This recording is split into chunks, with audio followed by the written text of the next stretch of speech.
Imaginez cette scène. Il est tard le soir, la maison est silencieuse et vous êtes assis à votre table de cuisine. Devant vous, une pile de factures s'accumule, les chiffres semblent danser devant vos yeux et l'anxiété monte. Vous vous demandez, encore une fois, comment vous allez payer tout cela si vous allez un jour sortir de ce cercle infernal. Peut-être que vous avez déjà essayé de faire des économies, de réduire vos dépenses, mais malgré tous vos efforts, la pression financière ne fait qu'augmenter.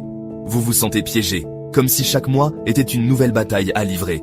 Vous travaillez sans relâche, parfois même enchaînant les heures supplémentaires ou un second emploi pour joindre les deux bouts. Pourtant, malgré toute cette énergie dépensée, vous avez l'impression de faire du surplace, de courir sans jamais atteindre la ligne d'arrivée. Vous vous demandez si la vie se résume vraiment à ça. Travailler, payer, recommencer. Mais la vérité, c'est que le plus grand obstacle à la liberté financière ne se trouve pas à l'extérieur. Ce n'est ni votre emploi, ni l'économie, ni même la chance. Le véritable frein, c'est votre propre esprit, vos croyances, et la façon dont vous percevez l'argent et la réussite. Tout commence par un changement intérieur. Dans son livre « Les secrets d'un esprit millionnaire », T. Harv Eker explique que votre réalité financière actuelle est le reflet de votre plan financier interne, souvent inconscient. Ce plan, forgé par vos expériences passées, vos habitudes et vos pensées, détermine la façon dont vous gérez, dépensez et attirez l'argent. Comprendre ce mécanisme est la première étape vers la transformation. Le vrai changement commence lorsque vous prenez conscience que vous êtes, en réalité, l'architecte de votre destinée financière. En modifiant votre état d'esprit, en adoptant de nouvelles habitudes et en croyant en votre capacité à réussir, vous pouvez enfin sortir de ce cauchemar financier et bâtir la vie que vous méritez. Alors, qu'est-ce qu'un plan financier ? Beaucoup de gens pensent qu'il s'agit simplement d'un ensemble de chiffres ou d'un budget à suivre, mais en réalité, c'est bien plus profond que cela. Votre plan financier est comme une carte secrète qui guide vos décisions, vos habitudes et même vos émotions face à l'argent. Eker l'appelle votre thermostat financier, une sorte de limite invisible qui détermine combien d'argent vous vous autorisez à gagner, à garder et à investir. C'est un réglage interne, souvent inconscient, qui fixe le niveau de richesse avec lequel vous êtes à l'aise. Ce thermostat influence vos choix, vos ambitions et même vos réactions face aux opportunités financières. Ce réglage a été programmé dans votre enfance par ce que vous avez entendu, vu et ressenti à propos de l'argent. Les conversations de vos parents, leurs peurs ou leurs espoirs, tout cela a laissé une empreinte durable sur votre façon de percevoir la richesse. Si vous gagnez soudainement plus que votre réglage, vous trouverez inconsciemment des moyens de le perdre, à moins de changer votre programmation. Cela peut se manifester par des dépenses impulsives, de mauvais investissements ou même des oublis financiers. La clé n'est pas de blâmer votre passé, mais de prendre conscience de ces vieilles croyances. Comprendre d'où elles viennent vous donne le pouvoir de les transformer. Une fois que vous les voyez pour ce qu'elles sont, vous pouvez les réécrire. Vous pouvez choisir de nouvelles pensées, de nouveaux objectifs et de nouvelles habitudes qui correspondent à la vie financière que vous souhaitez vraiment. Vous avez le pouvoir de réinitialiser votre thermostat financier et de choisir de nouvelles croyances qui favorisent la richesse. En prenant le contrôle de votre programmation, vous ouvrez la porte à de nouvelles possibilités et à une abondance durable. Eker présente les dossiers de la richesse, un concept fascinant qui explore la manière dont nos croyances profondes façonnent notre rapport à l'argent et à la réussite. Selon lui, chacun de nous possède un code intérieur qui influence nos décisions financières, souvent sans que nous en ayons conscience.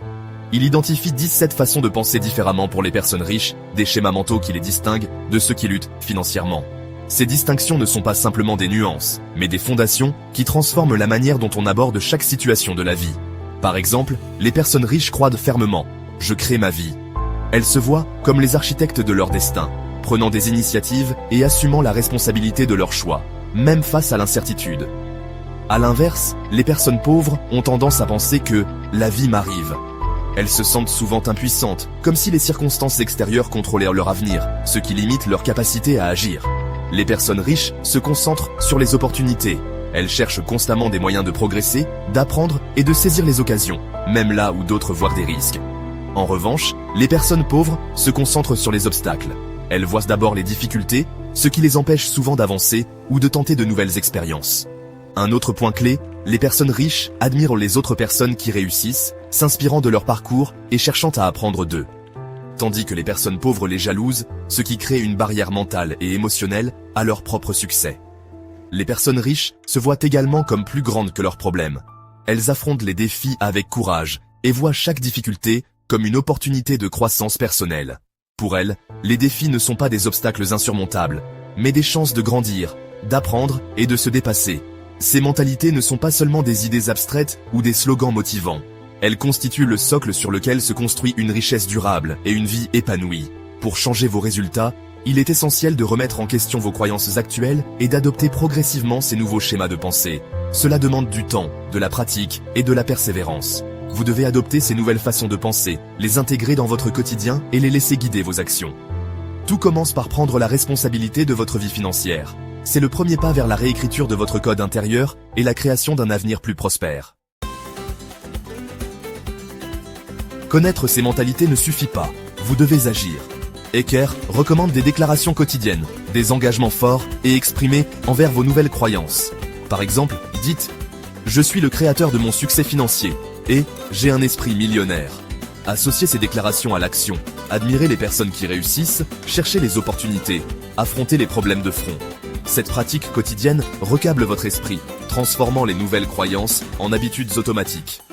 Avec le temps, vos actions et vos résultats renforceront votre nouvelle mentalité de richesse. Le vrai changement est un engagement quotidien, pas un événement ponctuel.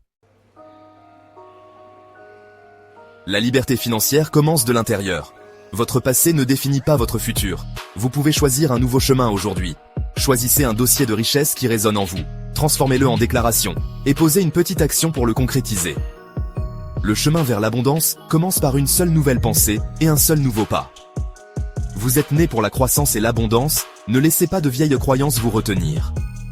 Réinitialisez votre thermostat financier, installez votre esprit millionnaire et revendiquez la vie que vous méritez. La transformation commence maintenant. Vous avez un esprit millionnaire.